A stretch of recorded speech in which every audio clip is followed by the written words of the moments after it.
You know what? I was muted. Why the fuck was my mic muted? You can tell that I'm a little bit discombobulated this morning. Anyway, I'll try that again. My name is James Cole. I'm the owner of PayDirtDFS.com, and I didn't want to write about this fucking slate. So I'm going to talk about it instead. It's a quick little Saturday stream. We're going to do a little Q&A. Use the models over at PayDirt to talk through this slate. It's pretty good. It's not too bad, all things considered. I'll also use the new portfolio manager to show some things about the slate that I think are relatively important. And also just show off what I've been working on. But this is going to be pretty chill. I don't have a game plan here. So if you guys have any questions about players or situations or circumstance or anything like that, please do ask. So I have something to do. I'll probably stream for 35, 45 minutes or so before I have to leave. We have a play date that we have to leave for at 12:15 Eastern. So without further ado, I guess I should probably share my screen. Also, thank you for muted and muted and muted. And good morning. Yeah, good morning to you too. I don't usually do Saturday streams. Well, actually, we usually do the Saturday stream at night, right? We usually do the slate talk going over the slate for Sunday. Today, I'm not sure if we were going to do the slate talk tonight. We might do slate talk tomorrow morning for Sunday, which it feels like people kind of like mornings talks better anyway. I'm also really quick going to go post this in little operations Discord here.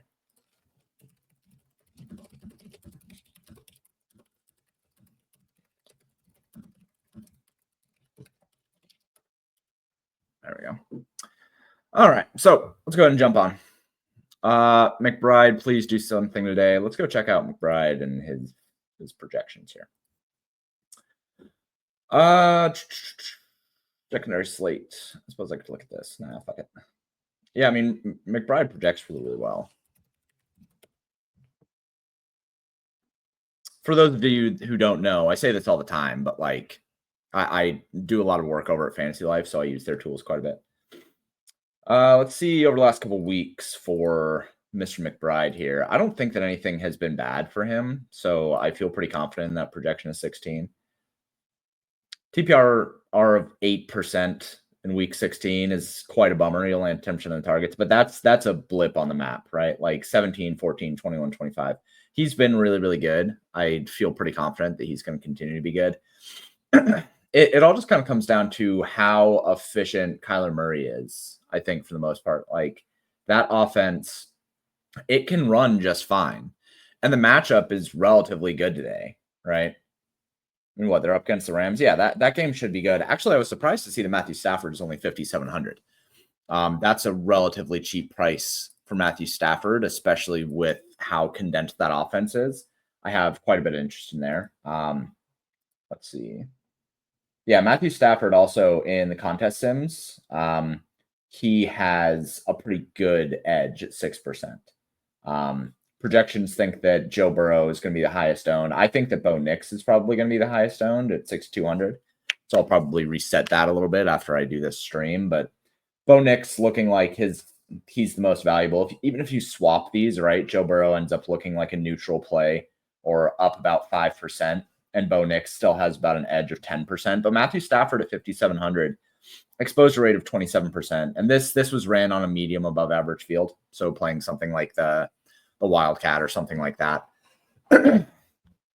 But Bo Nix, I think, is still going to be the most valuable quarterback, 6,200, and then Matthew Stafford and Joe Herbert. Justin Herbert, -6%. Kyler Murray, -12%. Contest sims do not like Kyler Murray, only a 3% exposure rate in winning lineups. I have a little bit of interest in Kyler Murray, not like a lot, but a little bit. If I do play Trey McBride, I think that I would likely have a little bit of interest in Kyler Murray. But when you go and look at Kyler Murray's outcomes, he has just been generally awful in a lot of weeks. He averages okay, though, right? I mean, 17.7. How's he been over the last 6 weeks? Probably not great. Yeah. Averaging 15.8. I mean, it's okay. Lots of dropbacks, though. Good volume, 36 pass attempts per game. Just a really low A-dot. Completion percentage is high, but the A-dot is just really, really low. And he's not rushing as much as we need him to. Only 6% rush rate for Kyler Murray is really, really low. We need that to be higher if we're going to be interested in him. But all of that said, I think Trey McBride is fine. And especially as a flex play, he makes a lot of sense. Even with on a short slate, like if we just go, and this is something I've been doing for main slates for the entire year. But if you parse this down to wide receivers, tight ends, and running backs on the overall, look at the secondary slate here. Like you can see Trey McBride at 6,200 is the wide receiver running back, like the flex, the sixth best flex play. Has the second highest 4X rate behind Puka Nacua at 19.6%. And the ownership is only 22%. Like that's a really, really good play in the flex. I think I do really like Trey McBride in that asset.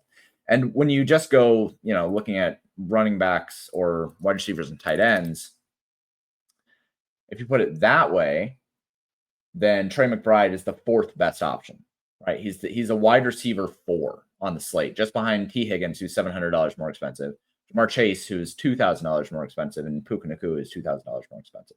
Now, granted, you do have a pretty large drop from median from these guys down to Trey McBride, but if you were looking at this and you were trying to decide, do I want to play, T. Higgins at 36% ownership or Trey McBride at 22% ownership, I think it's totally fair to end up going with Trey McBride, right?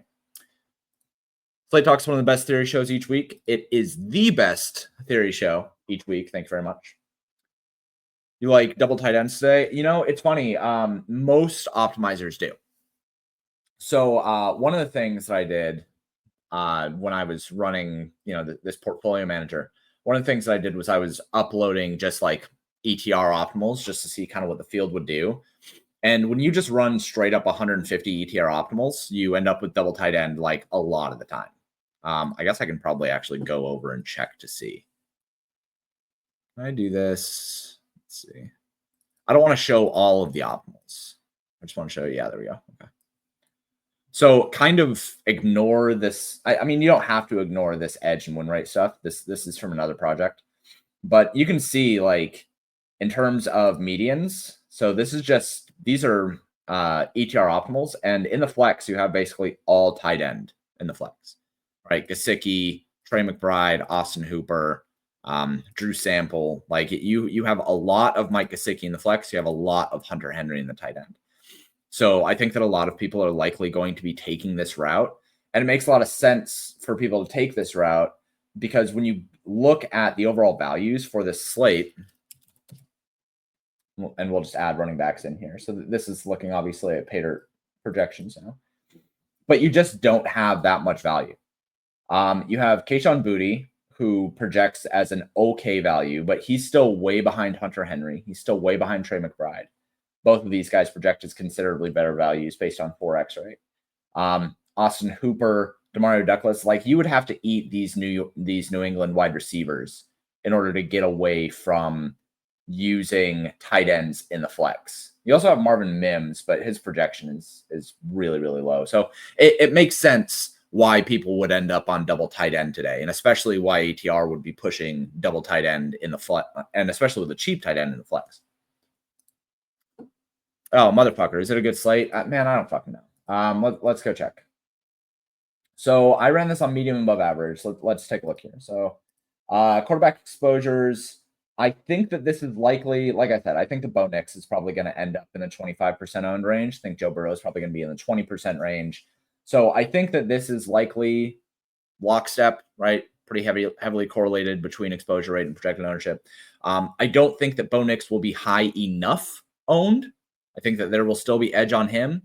I don't think that Matthew Stafford will be highly enough owned. I think that Joe Burrow will likely be a bit over-owned, and Justin Herbert and Kyler Murray will both be over-owned overall.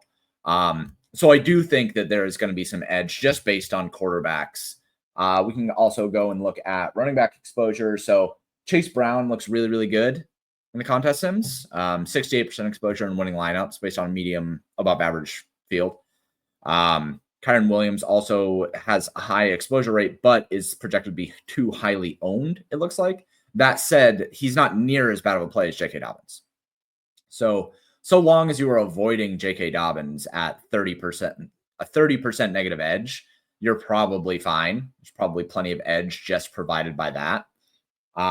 That said, I'm not sure that J.K. Dobbins will be that highly owned. I do know that ETR really loves him, so he probably will be somewhere in the 30 to 35% owned range. But I do think that more people will be on James Conner, more people will be on Kyren Williams, Chase Brown.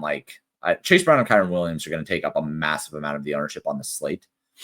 So I think that J.K. Dobbins is going to come in a little bit lower, but it's not going to cover this 10% exposure rate. That's way, way lower than we could possibly expect him to come in owned. I did get some questions also about Chase Brown. And so one of the things that I have been doing, and I'll bring up the Discord here because I have the screenshots that are, available.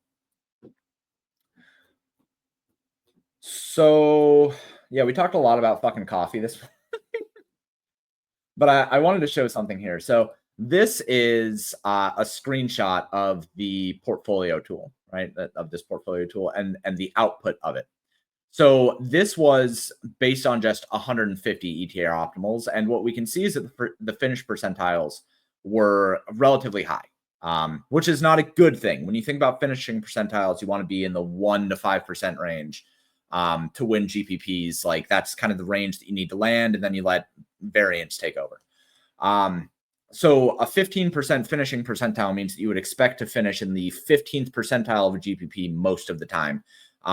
If you break that out based on distributions, you're probably going to be somewhere between the 4th and the 30th percentile ish, right? Within a standard deviation of that. But it's still acceptable. Like it's still okay. You're going to win GPPs every once in a while with lineups like this. But I wanted to point this out because the vast majority of these from ETR is forcing in Chase Brown in optimals, which is fine. But when you remove Chase Brown from the optimals, what you end up with is finish rates or finish percentiles that are about 10% better.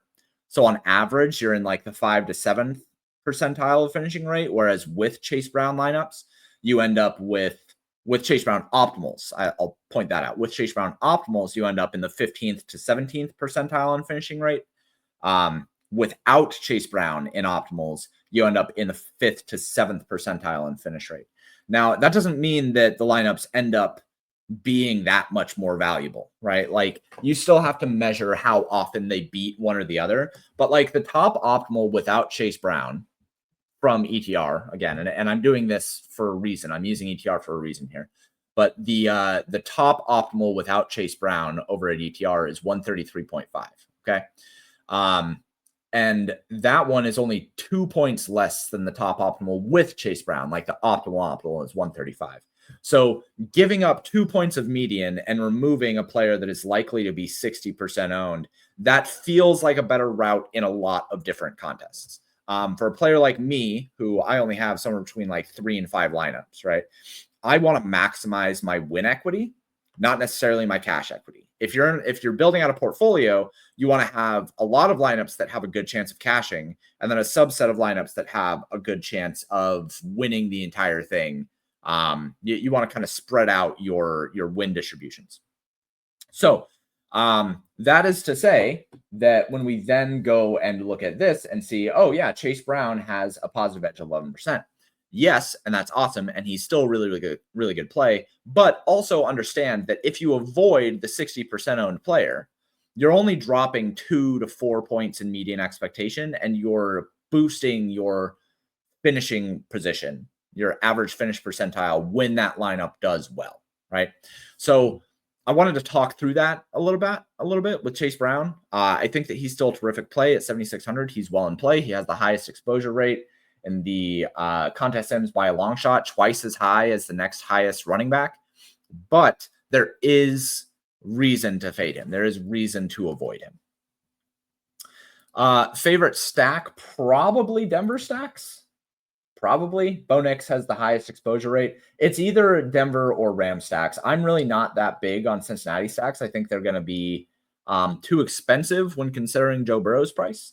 Like if you just put Matthew Stafford versus Joe Burrow and you have that $1,500 savings, that's kind of the difference between getting like the stack that you want with your quarterback and not. Joe Burrow is just a little bit too expensive for this slate. That's the way that I view it.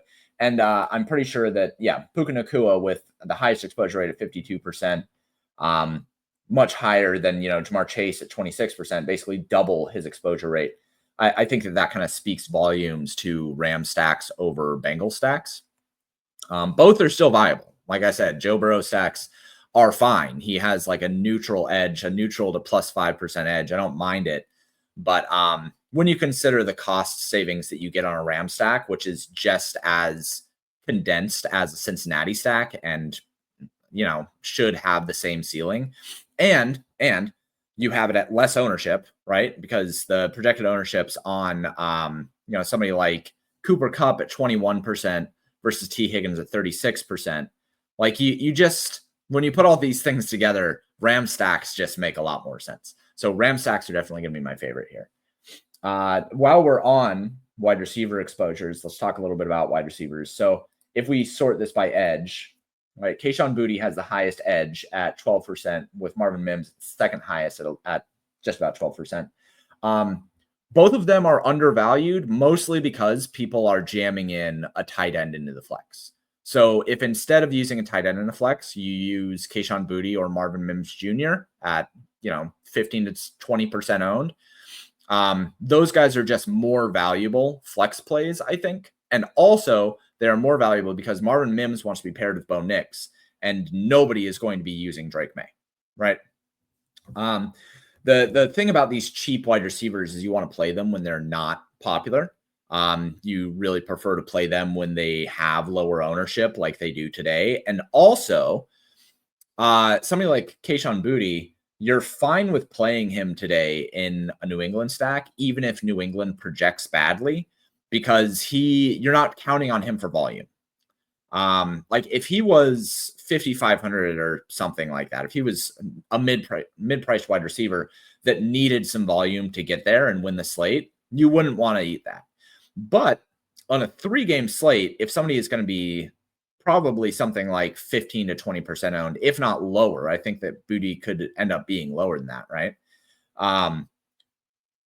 Especially when we're considering the raw upside, not necessarily the value, because we're not playing Kayshon Boutte because we think that he's a good value. We're playing him because he could catch like a 60-yard touchdown, and that's well within his range of outcome. Same thing with Marvin Mims Jr. Both of these guys are the exact same play. When you are considering playing a cheap wide receiver, it's kind of perfect for a 3-game slate to do it with these guys, where all you're hoping for is catching lightning in a bottle and passing 80% of the field that has a tight end that has a median expectation and a range of outcomes of like 8 fantasy points to 12 fantasy points. Kayshon Boutte has a range of outcomes that is like 7 fantasy points to 15 fantasy points, right? Like the distribution is just much wider on Boutte and Mims. So those guys make a lot of sense, I think, as one-offs. I don't necessarily like them as part of stacks. Marvin Mims is fine in a Broncos stack, but I wouldn't be looking to stack Drake May with Kayshon Boutte. I think that Kayshon Boutte just makes for a better flex play rather than the tight ends that people are going to be trying to jam in. I just don't think that it makes a lot of sense to be jamming in tight ends, even though it's fine. Like if you look at flex exposures here, tight end ends up in the flex 312% of the time. The average projection is 116. Average fantasy is fine. Like it all is fine, but the ownership is higher on tight ends in the flex. And wide receivers in the flex, I think, just have a little bit more upside. So that's my thing on wide receivers here. Puka Nacua is the most valuable wide receiver on the slate. He has the highest projected ownership, but I don't think I care. When we're looking at negative edges here, it's mostly Jamar Chase and Ladd McConkey. Ladd McConkey, I think, is probably a bit better, only because he's 6,600. Like I think that you can justify him a little bit better than trying to justify something like Jamar Chase. Like I said, I'm mostly just off of Cincinnati stacks. I might be off of Cincinnati altogether if I fade Chase Brown, but I don't think I necessarily need to fade Chase Brown. Like I said, he's a fine play. He's okay, so long as you're finding your edge elsewhere. And also, if I wanted to go over here and do this, I could say, let's see, secondary slate. So if I was going to be building this out, I said that I like Denver stacks. So we'll start with Bo Nix. Then we're going to bring in Cortland Sutton. And let's just go ahead and throw in Mims here, right? I'm okay with Chase Brown. It's fine with me. And then at tight end, let's see, Trey McBride. Actually, no, let's build a Ram stack here. So let's go with Matthew Stafford with Mr. Puka. And I do like Trey McBride. Fine with that. And then let's go ahead and go Cooper Cup with Mims and say Keyshawn Boutte. What does that leave us with? LevX a little bit low. Ownership is 199%. But I mean, we have about 8K to get there. If we choose, say, I don't know, we think that early game is really going to suck. This gives me 5,700 for a running back. Who can I play here at 5,700 for a running back? By the way, if you guys didn't know that you can use this quick builder, it's a pretty cool little tool. I don't know how many people know about that or use it, but it's pretty cool. Hey, Ramondre Stevenson. Okay, so this is a really nice lineup, actually. So this is 50K. Total median is 124. Total ownership is 237. But what we end up doing here is we have New England Patriots with Ramondre Stevenson. We have Stafford, Puka, Cup, bring it back with Trey McBride. And then we have Marvin Mims and Keyshawn Boutte for the upside that both of those guys have. And Mims can play against Chase Brown as well as secondary correlation. That's pretty good. That's a pretty good lineup right there. I'm not sure that I will enter it, but if somebody else wants to enter it, then fucking be my guest. There's 300 people that are watching, so I don't know that it'll be duped a whole bunch of times, but that's a pretty good lineup. You could also, instead of playing Ramondre Stevenson, end up playing Javonte Williams if you wanted to, or Antonio Gibson or something like that, but you're not going to be able to get both Chase Brown and Kyren Williams in a lineup like this, right? You would have to come way down at tight end to, let's see, $2,000 I think would give me the room that I would need to. You could go Hunter Henry instead of Trey McBride and then end up with Kyren Williams, I think. Yeah, that gives you 49.8. Total ownership is really, really high on this one, though. So I probably would prefer the other one. But yeah, that's probably how I would build a Ram stack. Let's see if we can find anything else here. Go take a look at tight end exposures. Austin Hooper has the highest edge at plus 5%. Exposure rates are pretty spread out, all things considered, for tight end. 17% for McBride, 17% for Hunter Henry, 15% for Hooper, 13% for Gesicki. Largest negative edge is 6% on Gesicki, but like you can make up 6% negative edge basically anywhere. That's not hard to do whatsoever. Negative 3%, like you can play any tight end that you want. I'm not going to worry about these edges. So when we're looking at these overall exposures, guys that you likely should stay away from here. And as I'm finishing this up, feel free to put some questions in the chat. I will answer them, towards the end of this as I close this out. But we got about 5 minutes left before I jump off this and get ready to go to this little play date. Worst play on the slate is probably J.K. Dobbins. Projected ownership, 40%, exposure rate is 10%. Even if you think he comes in at 20% or not at 30% ownership in large field, he's still the worst play on the slate. He's just on par with Kyren Williams, who also looks drastically overowned. That being said, Kyren Williams at 19%, I think you can make that up in different ways, right? Like you can make that up by staying off of Cincinnati stacks. You can make it up by staying away from Jamar Chase simply, right? Like when you have a negative 19%, all you have to do is then say, okay, so who is plus 19%? Nobody. So I have to have some combination of things, right? Like I have to make sure that I have Puka Nacua and Keyshawn Boutte to cancel out the negative 20% from Kyren Williams. That being said, one of the reasons why Kyren Williams is negative 19% is because he's pretty expensive. There's other running backs you can utilize. And then Jamar Chase and Ladd McConkey. I'm fine with Ladd McConkey at negative 12%. Like I said, we can make that up. The problem is that you end up with, do I want to play Ladd McConkey or do I want to play somebody like Trey McBride? And I think that I probably prefer Trey McBride, especially if I'm going with a Ram stack. After that, you have a whole bunch of guys who are relatively neutral. Anything negative 10% or better, I'm fine with. Like it's really these guys in the double digits that I worry about. We'll start this by edge positive. So Boutte, Mims, Chase Brown, Javonte Williams, Puka Nacua. These guys are all the highest positive edges. Javonte Williams at 14% seems like kind of a sick play, but I do want to kind of go look at game logs for running backs for the Broncos because they've just been fucking assholes for the last couple of weeks. So the big thing when we're looking at this, I mean, Javonte Williams still has a significantly high route participation, 40%, much higher than any of the other running backs, even though his outcomes have not been great. He only had 19% of the rushing attempts. Jaleel McLaughlin had 15% in week 15. Audric Estime, however the fuck you pronounce this guy's name, 43% last week. The big thing here is the route participation is considerably better for Javonte Williams, and he continues to get like a 10 to 13% target share, whereas this dude is not going to get basically any targets. He has hardly any route participation at all. So Javonte Williams at really, really low ownership actually does make a lot of sense on the slate at 5,400. There's no reason why he wouldn't be able to be involved in the offense in a way that would make him valuable. Chase Brown, talked about him at length. I think that Chase Brown is a totally fine play. I think that your average finishing percentiles are going to be considerably higher if you end up fading him. Now, if you do fade him, what you end up doing is you basically, if you're going to fade Chase Brown, you have to stack the Rams so that you can end up getting not only away from, so here's the way that it goes. If you fade Chase Brown, you end up stacking the Rams so that you get away from Kyren Williams, who is already a negative edge, and it forces you into playing Javonte Williams and somebody like Ramondre Stevenson, right?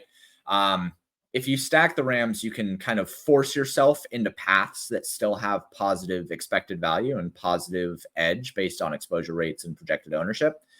Or you could just play Chase Brown, right? And you're going to get away from Kyren Williams that way. But I think the big thing is staying away from Kyren Williams in both of those scenarios. So I would say that Kyren Williams is probably a pretty bad play today. And then the other plays here are just Kayshon Boutte and Marvin Mims. I think that they make for better flex plays than a lot of the tight ends. So if anybody has any questions, go ahead and ask now or forever hold your peace. I'm going to be out of here in about 15 minutes. So while you guys are asking questions, I'm going to go kind of show how this works. So one of the cool things that you can do is you're going to be able to upload, lineups, testing port, and it's going to tell you the lineups that get entered, right? And then you're going to be able to go in and say, here's the slate projections. It's going to do name matching analysis. So if there were any players that didn't match here, we'll upload a file that I know has projections that don't match. Actually, do I have a file that has projections that don't match? I don't remember. This one. So, just kidding. Got to clear these. Clear data. So let's go ahead and do testing portfolio, and then we'll do this one. So if there are names that don't match, like none of the defenses in this file match, then it'll tell you the different projected names that have the highest match. And then you can go through and it's going to replace them in your projections file for you. So you don't have to go through the trouble of doing name matching. You go through, do all of those. And then you go over here to the manage portfolio. What you'll end up seeing is the dupes as well as the finishing percentiles for all this stuff. And you can just sort this by finish percentile. And then you can see here's a whole bunch of lineups that have really, really good finishing percentiles and low dupes, right? Another thing that you can do is if you want to keep this sorted by median, you can also say, I only want to see lineups that have a top 10th percentile finishing rate. And then you can go ahead and look at them again, right? So here's all the lineups sorted by median that have a really, really high or low finishing percentile. And these are kind of from a basic idea, the lineups that I would want to play. Let's see some questions. All right. Sounds like Sin is fade or overstack. Yeah. I think you could do an overstack. I think you could do Denver plus Cincinnati by a lot. But for the most part, I'm just not interested in stacking Cincinnati on this slate. Doesn't feel like it would be all that valuable to me. Ram stacks and Denver stacks just make a lot more sense. And even Arizona stacks, I think, are not the worst thing in the world. If playing Burrow, do you avoid Jamar Chase or Chase Brown or play both? If I'm playing Burrow, I am very likely just stacking straight a QB +2 of Burrow plus Chase Brown plus T. Higgins. Now, the key there is that I would be fading Chase Brown. And what that ends up doing, when you look at it through that lens, you end up fading the 60% on players. So your win equity skyrockets, right? At that point, your average finishing percentile is probably something like, the 5th percentile or something like that. So even though you have negative edge based on projected ownership and exposure rates on Chase Brown and T. Higgins, you have positive expected edge based on Joe Burrow, who has a higher exposure rate than his projected ownership, and your finishing percentiles are very high. So what that ends up doing, we can go back to this one here, right? What that ends up doing is when you sort by edge, you have things like this, where the win rate is lower, 2% or something like that. But even though the win rate is lower, the finishing percentile is 1.48%. And this may or may not be a stack for Joe Burrow or something like that. I'm not sure, but just trust me on this.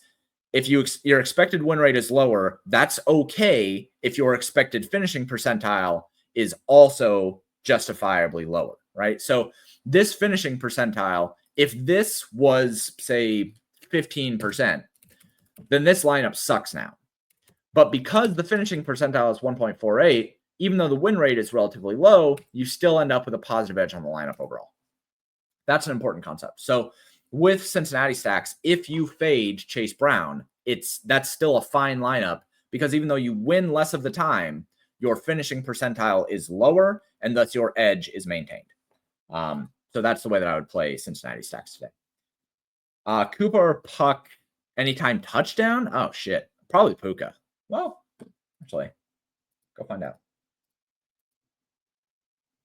I suppose I could also go check my own projection models. Go check NFL betting models here. That's a pretty good question. I never get asked questions like that. So Puka, let's sort this by receiving touchdowns. I have Puka for 56% score touchdown. I have Cooper Kupp for not that, 37%. So definitely Puka. I'll take Puka on that. About 20% better chance to score a receiving touchdown. Also just have Puka overall as a better play. He's just been a baller. All right, and then final question here. Is Ladd McConkey and J.K. Dobbins in the same lineup? Okay, it's Ladd or Higgins, and I have Chase Brown already in my Bo Nick stack. Yeah, that's probably fine. I just think that J.K. Dobbins is a bad play overall, so I probably just would not play him. I would prefer to go, if you want to play Ladd McConkey, I'd prefer to just go with Ramondre Stevenson or Javonte Williams. I think that both of those guys are just better plays than J.K. Dobbins in a vacuum.